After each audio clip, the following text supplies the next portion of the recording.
এতিয়া ইয়াত দুটা কথা, এটা হ'ল কিছু কিছু অঞ্চলৰ খহনীয়াৰ সমস্যা আৰু কিছু কিছু অঞ্চলত পানীৰ সমস্যা। ইতিমধ্যে আমি পানীৰ সমস্যা সমাধান কৰিবৰ কাৰণে বহু ঠাইত আমি নতুনকৈ মথাউৰি নিৰ্মাণৰ পৰিকল্পনা কৰিছোঁ। সেই পৰিকল্পনা অনুযায়ী যি মথাউৰি নিৰ্মাণ হ'ব, মই ভাবোঁ যে এই কথাবিলাকে আমাক কিছু পৰিমাণে স্থায়ী সমস্যালৈকে সমাধানলৈকে লৈ যাব।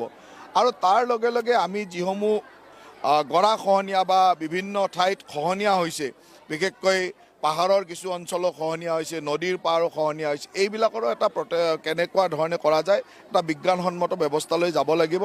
আৰু তাৰো পৰ্যালোচনা আমাৰ বিভাগীয়সমূহে বা তাৰ ৰিপৰ্টিঙো বিভাগসমূহে কৰি আছে। এনেকুৱা কথা হয় যে আমাৰ বহুত মথাউৰি কেতিয়াবা এগ্ৰিকালচাৰ মানে আমাৰ DRDয়ে বনোৱা মথাউৰি থাকে, PNRDয়ে মানে বনোৱা মথাউৰি থাকে। সেইবিলাক মানে মথাউৰি বুলি নকয়, আচলতে এইবিলাক ৰিং বান্ধ হয়, কেতিয়াবা এগ্ৰি ডেম হয়। এইবিলাকৰ মানুহে সেইটোকে মথাউৰি হিচাপে ব্যৱহাৰ কৰি থাকে আৰু সেইবিলাকে বেছি ভাঙে। নিশ্চয়কৈ তাৰ মাজত জলসম্পদ বিভাগৰ মথাউৰিও ক'ৰবাত খুব কম, আগৰ দৰে তেনেকুৱা জলসম্পদৰ মথাউৰি ভঙা যথেষ্ট কম ভাঙিছে। গতিকে আমাৰ লক্ষ্য হ'ল যে এই মথাউৰিসমূহ ষ্ট্ৰেংথেনিং কৰাটো আমাৰ লক্ষ্য আৰু সেই দিশেৰে আমি কাম কৰি আছোঁ।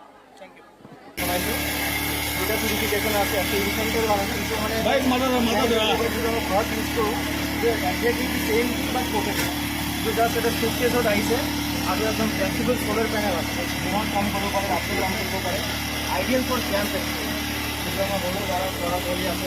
আৰু এইটো হ'ল কমিউনিটি বেছ, মানে তুমি নদী পানী এইবোৰ পানী সৰু মটৰ লগাই কৰিব পাৰিব। এইটো আমাৰ ড্ৰিংকিং ৱাটাৰ, আমাৰ লগত চেঞ্চাৰ আছে, চেঞ্চাৰ আছে, তাৰপিছত আমি এইটো ডেলিভাৰ কৰোঁ। এইটো এতিয়া আমাৰ DPMৰ পৰা আমাৰ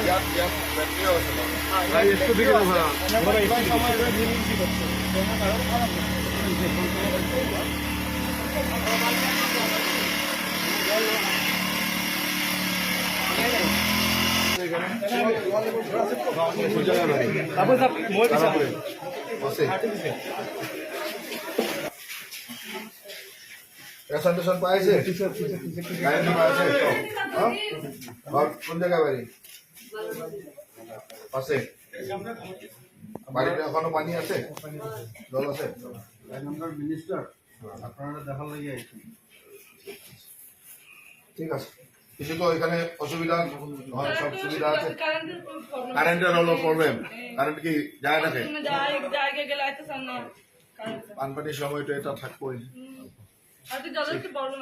জলের প্রবলেম, আর সামনে মেশিন বসাইছে, হ্যাঁ এখন যে মেশিনে পানি, এটা ঠিক আছে।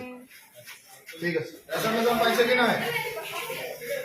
আছে রেশন পাই আছে, এই জন্য বেবি ফুড দিছে কিনা? দিছে, বাচ্চারা দিছে, বাচ্চারা কি খাওয়া দিছে? অলরেডি দিছে, হ্যাঁ এই দুটা দিছে,